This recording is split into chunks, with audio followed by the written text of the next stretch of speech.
إن الحكم إلا لله صدق الله العلي العظيم সবাই পড়ি সাল্লাল্লাহু আলাইহি ওয়াসাল্লাম।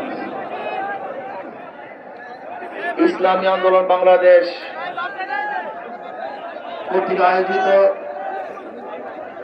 আজকে মহাসমুদ্রের সম্মানিত সভাপতি আমাদের সেরে তাজ হযরত পিশা হুজুর চরমরায় দামাত বারকাতুল আলিয়া মঞ্চ ভূমিষ্ঠ জাতির শ্রেষ্ঠ সন্তান শ্রদ্ধা ভাজন ওলামায়ে কেরাম, ইসলামী দলের নেতৃবৃন্দ, অন্যান্য দলের নেতৃবৃন্দ, ভূমিষ্ঠ ইসলাম প্রিয় দেশের ভাইয়ের আমার, আজকে সম্মেলন কেন? আমরা পিয়ার নির্বাচন চাই, সংখ্যানুপাতিক হারে নির্বাচন চাই। বিএনপি কেন মানছে না? বিএনপি তো দাবি করেছে আমরা জাতীয় সরকার গঠন করব, এটা বিএনপির দাবি। আর জাতীয় সরকার গঠন করার জন্য সবচেয়ে ভালো পদ্ধতি পিয়ার নির্বাচন।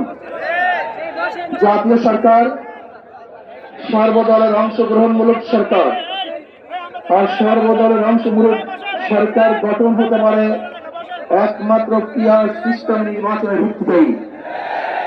তাহলে কেন বিএনপি মানছে না? কারণটা কেমন বুঝি না। অবশ্যই বিএনপিকেও পিয়ার সিস্টেম নির্বাচন মানা উচিত। সংস্কার চাই। বিএনপি বলছে আমরা সরকার গঠন করে ক্ষমতায় গিয়ে সংস্কার করব। প্রথম প্রশ্ন হলো এই, আগামীতে বিএনপি ক্ষমতায় যাবেন, এই গ্যারান্টি আপনি কে দিয়েছে? আপনি কিভাবে ভেবেছেন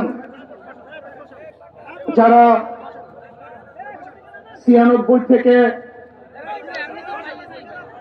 96 পর্যন্ত ফেল করার কারণে 96 ক্ষমতা আসতে পারে নাই, আবার 2001 থেকে 2005 পর্যন্ত দেশ চালাবার কারণে 2008-এ তারা ক্ষমতা আসতে পারে নাই।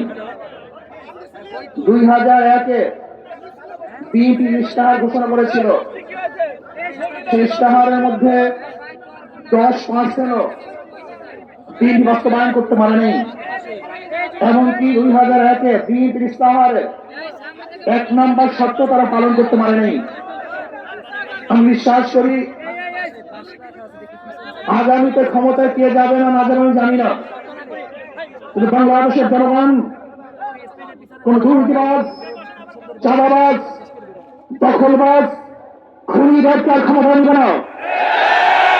বাংলাদেশের জনগণ রক্ত দিয়েছে, জীবন দিয়েছে বাংলাদেশের চাঁদাবাজি করার জন্য নয়, খুন করার জন্য নয়, দখল করার জন্য নয়,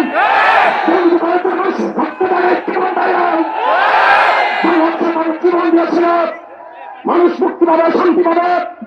আমার গরিব দুঃখী ধনী মানুষ ক্ষুধার্ত থাকবে না, বাংলাদেশের একজন মানুষও খোলা আকাশের থাকবে না, বাংলাদেশের একজন গরিব বস্ত্রহীন থাকবে না, আমার বাংলাদেশের কোন মানুষ খুন হবে না, খুন হবে না, বাংলাদেশের ব্যবসায়িক চাঁদাবাজিত হবে না, বাংলাদেশের প্রত্যেক নাগরিক অধিকার বাস্তবায়ন হবে, তারা শান্তিতে বসবাস করতে পারবে, নির্বিঘ্নে ঘুমাতে পারবে, আমার মা বোনরা জাতীয় রাস্তা চলাফেরা করতে পারবে, বাংলাদেশের মাতৃ থাকবে, মাদ্রাসা থাকবে, দাড়ি থাকবে, টুপি থাকবে, দাড়ি হয়তো আক্রমণ করতে পারবে না, টুপিকে ফিরিয়ে করে দিতে পারবে না।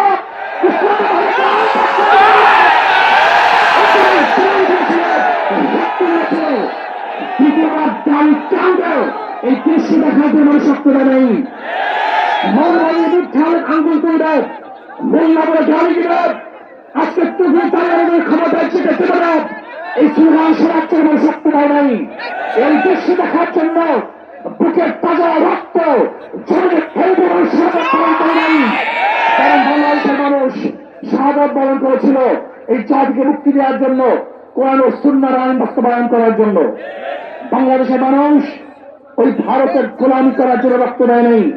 বাংলাদেশের মানুষ ভারত আমাদের দেশে কর্তৃত্ব করবে, আমেরিকা আমাদের দেশে কর্তৃত্ব নেতৃত্ব করবে, এর জন্য বাংলাদেশের মানুষ জীবন দায় রাখতে দেয় নাই।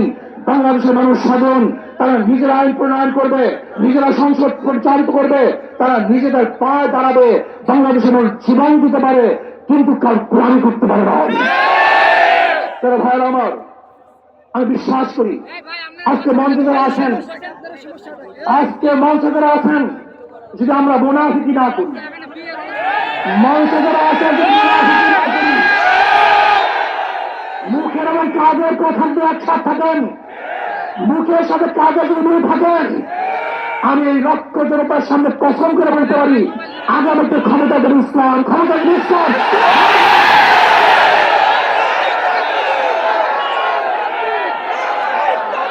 কিন্তু খবরদার যদি মুনাফিকি করি, তাহলে এদেশের মানুষ সচেতন হয়েছে, এদেশের মানুষ সব জ্ঞানী হয়ে গেছে। বিশ্বাস করবেন না, একজন রিক্সাওয়ালা, ঠেলাওয়ালা, কুলি দূরে বক্তব্য শুনলে আমরা আশ্চর্য হয়ে যাই বাংলাদেশের মানুষ কত সচেতন, তারা কত সচেতন হয়েছে। যদি আমরা মুনাফিকি না করি, যদি আমরা ঐক্যবদ্ধ থাকি, বাংলাদেশে একটা বাক্স ইসলামের নাম দিতে পারি, যেরকম আমেরিকা এবং ওই সারস ইসরায়েল ইরানকে আক্রমণ করে ফেলেছিল, মৃত্যুর মধ্যে মৃত্যুর করে দিবে, কিন্তু আক্রমণ করার পর দেখেছে ইরানের গুহা থেকে কোথা থেকে বোম মিসাইল চলে আসছে। আমেরিকা এবং ইসরায়েল যেরকম অনুভব করতে পারে নাই, বাংলাদেশের বুকে যদি একটা বাক্স দেওয়া হয়, বাংলাদেশের ঘরের থেকে এমন মিসাইল বের হবে, এমন বোমা বের হবে,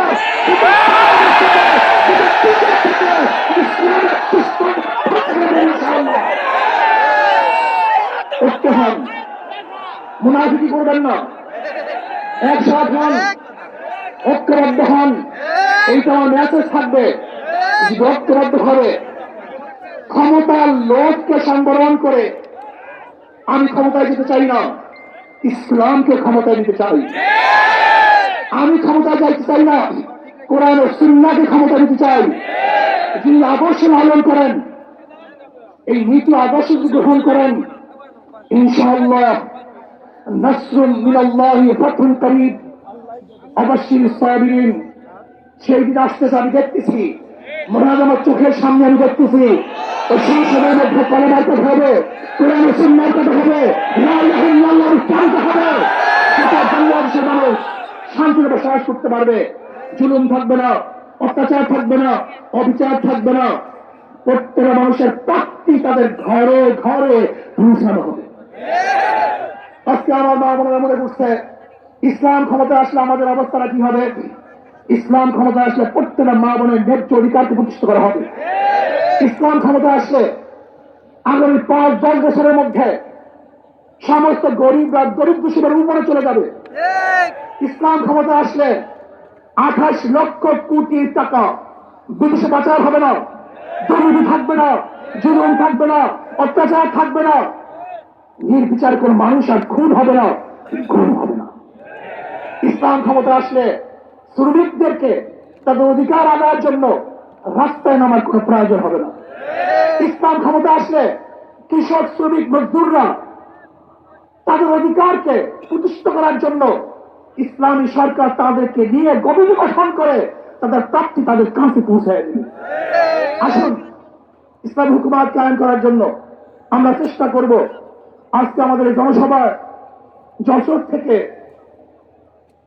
আমার কিছু ভাই আসার সময় তার এক্সিডেন্ট হয়ে শাহাদাত বরণ করেছে। আল্লাহ তাদেরকে জান্নাতুল ফেরদাউস দান করেন।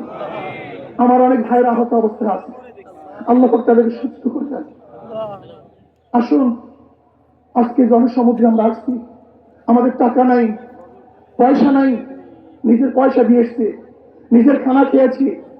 এই জাতিকে, এই দলকে, এই কাফেলাকে গোটা দুনিয়ার কোন প্রশক্তি পরাজয় করতে পারবে না, থামিয়ে রাখতে পারবে না। অবশ্যই ইনশাআল্লাহ আমরা বিজয় হব। আল্লাহ আমাকে এবং সবাইকে ইসলাম হুকুমত কায়েম করার তৌফিক দান করেন। আমা আলাইনা ইল্লাল বালাগ। আসসালামু আলাইকুম ওয়া রাহমাতুল্লাহি ওয়া বারাকাতুহু।